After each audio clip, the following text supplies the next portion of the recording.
ಈಗ ಕೆಮ್ಮೆಲ್ಲ ಜಾಸ್ತಿ ಆಗ್ತಾ ಇದೆ, ಎಲ್ಲಾ ಕಡೆನೂ ಕೆಮ್ಮು ಬರೋ ಸಂಖ್ಯೆ ಜಾಸ್ತಿ ಆಗ್ತಾ ಇದೆ. ಸೊ ಏನ್ ಪ್ರಿವೆನ್ಷನ್ ಮೆಷರ್ಸ್ ತಗೋಬೇಕು ಸರ್? ಏನ್ ರೀಸನ್ಗೆ ಕೆಮ್ಮು ಜಾಸ್ತಿ ಆಗ್ತಾ ಇದೆ? ನಮಸ್ಕಾರ, doctor Raja Medicover hospital Bengaluru. ಇತ್ತೀಚೆಗೆ ಕೆಮ್ಮು, upper respiratory tract infections almost ಒಂದು 2 ತಿಂಗಳು 3 ತಿಂಗಳಿಂದ ಹೆಚ್ಚು ಆಗ್ತಿದೆ. ಮೇನ್ ರೀಸನ್ಸ್ ನೋಡಿದ್ರೆ ಫಸ್ಟ್ ಚೇಂಜ್ ಇನ್ ವೆದರ್. ಇಷ್ಟೊಂದು ವೆದರ್ ಚೇಂಜಸ್ ಬದಲಾವಣೆ ಆಗಿರೋದ್ರಿಂದ majority of the viruses bacteria ಎನ್ವೈರನ್ಮೆಂಟ್ನಲ್ಲಿ ಗ್ರೋತ್ ಚೆನ್ನಾಗಿ ಆಗ್ತಿದೆ. It is very much available in the environment. Close contacts ಮತ್ತು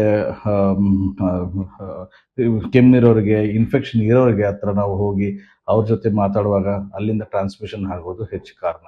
ಸೊ ಏನು ಮಾಡಬೇಕಂದ್ರೆ, whenever you are in a large gathering, ಸ್ವಲ್ಪ ಸೋಷಿಯಲ್ ಡಿಸ್ಟೆನ್ಸಿಂಗ್ ಮೇಂಟೈನ್ ಮಾಡ್ಕೊಂಡ್ಬಿಡಿ, ಮಾಸ್ಕ್ ಹಾಕೊಂಡಿರಿ whenever you go to bigger gathering, hand hygiene ಇದೆಲ್ಲ ಮುಖ್ಯವಾದ follow ಮಾಡಬೇಕಾಗತ್ತೆ.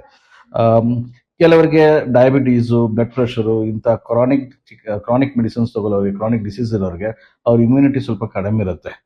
ಅಂಥವ್ರಿಗೆ ಸ್ವಲ್ಪ ಫ್ಲೂ ಶಾಟ್ ಅಂತ ವ್ಯಾಕ್ಸಿನ್ ಬರುತ್ತೆ, ಫ್ಲೂ ವ್ಯಾಕ್ಸಿನು, ನಿಮೋನಿಯಾ ವ್ಯಾಕ್ಸಿನು, ಈ ಥರ ಎಲ್ಲ ವ್ಯಾಕ್ಸಿನ್ ತಗೊಂಡ್ರೆ ಈ ಥರ ಇನ್ಫೆಕ್ಷನ್ ಬರೋದನ್ನು ನಾವು ತಡಿಬಹುದು. ಮೋಸ್ಟ್ ಇಂಪಾರ್ಟೆಂಟ್ ಥಿಂಗ್, ಸ್ಕೂಲ್ ಹೋಗೋ ಚಿಲ್ಡ್ರನ್ ಇಂದ ಬರೋ ಚಾನ್ಸಸ್ ಹೆಚ್ಚಿರುತ್ತೆ. ಮಕ್ಕಳು ಸ್ಕೂಲ್ ಹೋಗ್ತಾರೆ, ಒಂದೇ ಕ್ಲಾಸ್ನಲ್ಲಿ 100 ಜನ ಕೂತಿರ್ತಾರೆ, ಅಲ್ಲಿ ಯಾರಿಗೋ ಒಬ್ರಿಗೆ ಕೆಮ್ಮು ಇದ್ದಿರುತ್ತೆ, ಅಲ್ಲಿಂದ ಸ್ಪ್ರೆಡ್ ಆಗಿ ಮನೆಗೆ ಬರುತ್ತೆ, ಮನೆಯಿಂದ ಒಬ್ಬೊಬ್ರಿಗೆ ಬರ್ತಾ ಇರುತ್ತೆ.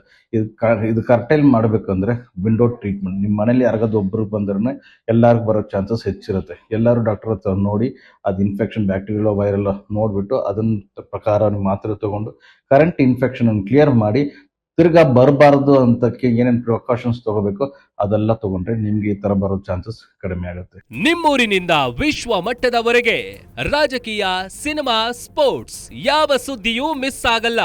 ಬರೀ ಸುದ್ದಿ ಅಷ್ಟೇ ಅಲ್ಲ, ಜೊತೆಯಲ್ಲೇ ಇರುತ್ತೆ ವಿಶ್ಲೇಷಣೆ. ಗ್ಯಾರಂಟಿ ನ್ಯೂಸ್ ನ ಸಬ್ಸ್ಕ್ರೈಬ್ ಮಾಡಿ, ಫಾಲೋ ಮಾಡಿ, ಕ್ಷಣ ಕ್ಷಣದ ಅಪ್ಡೇಟ್ಸ್ ಪಡೆಯಿರಿ.